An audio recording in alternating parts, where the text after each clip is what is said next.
Yun mga abel. Good afternoon. Good afternoon sa inyong lahat. Yan. Ano kaso 5:27 na ng hapon. So yun mga abel. Balita ko lang sa inyo. Meron sa ating isang kaibigan. Nag-post kasi ako. So ngayon, kinuha yung isang ibon natin na direktang anak ni Peter B. Yan. Yung panlaban natin ng PPCP. Direktang anak niya. Na ano ba yung nanay nun? Ang nanay nun is eto. Si Arandok. Yan mga abel. So ngayon, mamaya tataas tayo dun. Ngayon, ang gusto niya, kukuha din siya sa akin ng hen.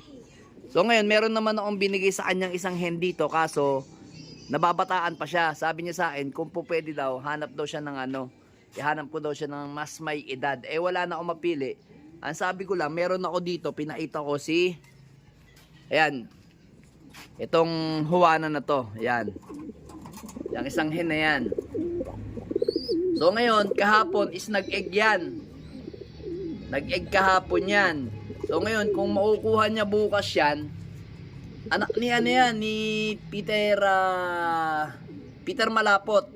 So ngayon ito, ang tatay nito is si Juana. Ito to si Victor Lim. Ito to. Yan. Yan yung tatay niyan. Yan yung Victor Lim na yan. Yan. So ngayon, sabi ko ito yung may ahalo ko sa'yo, isang ibon na to, tong hen.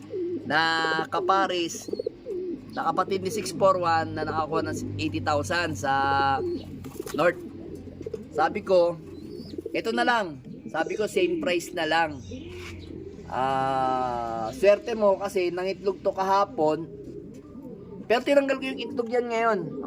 Tinanggal ko itlog kasi nga ang ginagawa niya, tinutok-tok niya yung mga inakay. Pag may egg doon, napakatapang. Kita nyo, gusto kong bugbugin. Yan, napakatapang pa naman yan. Yan, Violente tong babaeng to. Violente to. Napaka-violenteng ibon. Yan, kita nyo, manunugod yan. Nanunugod talaga. Yan, tataas yan dito.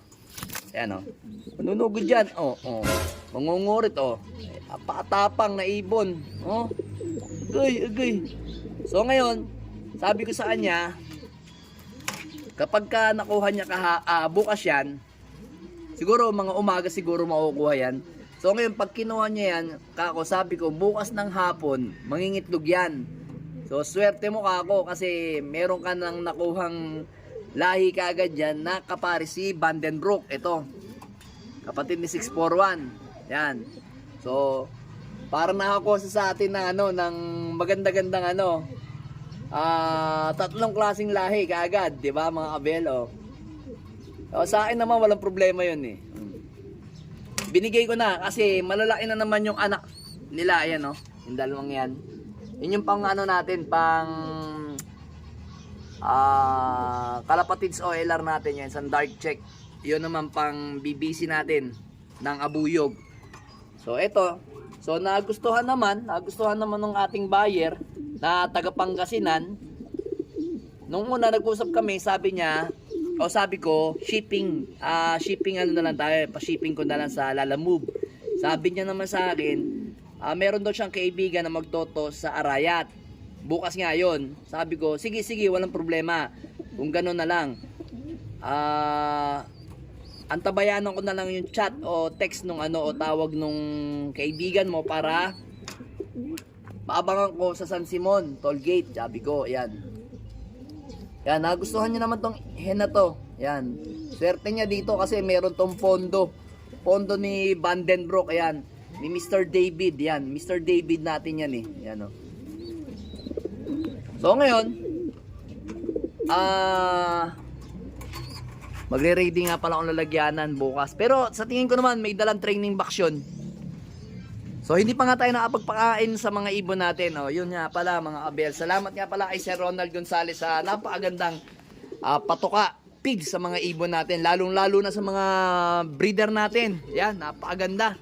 Ayan ang lulusog ng mga young bird natin. Kaya nung hinihintay nyo pa mga abel, kalapatids, mix na ang inyong gamitin. Yan, napaka-healthy ng mga young bird natin. Ayan Ayun pa. Ay nga pala yung isang yan. Isa lang yung napisa. Kwento ko na lang sa inyo sa susunod na vlog natin. Then ito mga kabel, oh.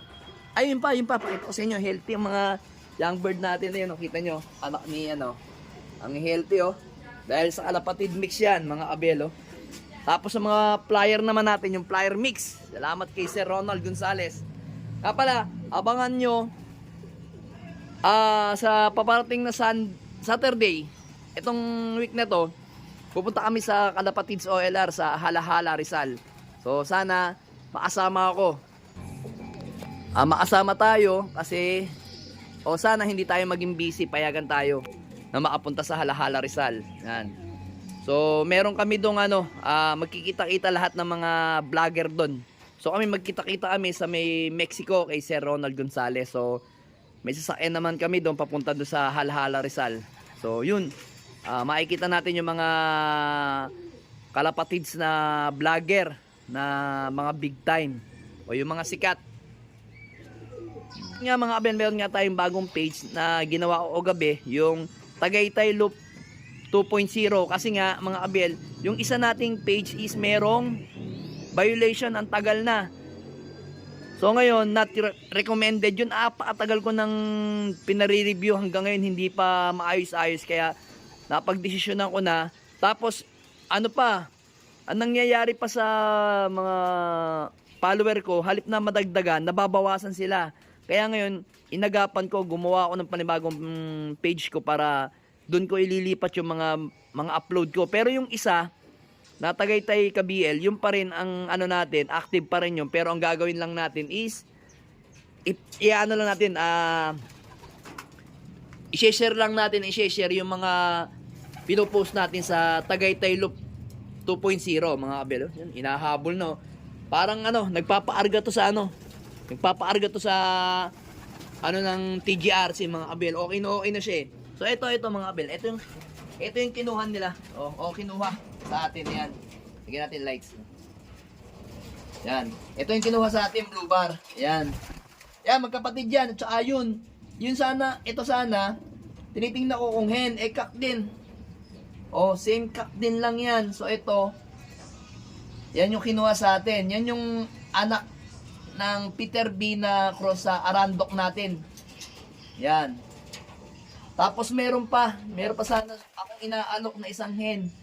Asan? Ayun. Ayan yan. Kaso nababataan pa siya. Gusto niya mas may edad, kaya yun na napili natin sa kanya. Ang huwanan natin. So mamaya mga kabelis, meron namang kargahan. Kasi last 3 training na lang kami ng BBC main summer. So yun, sana kumpleto pa rin ang maging warrior natin, 5 pa rin. Yan, yung mga ibon natin na yan, tsaka si Pilantod. Sana okay pa rin sila para maganda marami tayong bala sa summer ng young bird ng BBC. So yun, sinusundan nga yung si Miss Rigor. So ngayon si Miss Rigor, parang nagpapaarga sa atin, kaarga nga natin siguro yan. Sayang naman, isa lang yung butas niya, pero yun pero 3 butas sa katawan. Pero wala na yung butas niya sa katawan, okay na. Malakas na. Tagal na rumondo niya kanina. Pwede na yan. So, antabayan na natin sa Sunday kung anong gagawin yan. Pero ngayon, magpakain muna tayo ng mga ibon natin. Kasi, hapon na. Alright.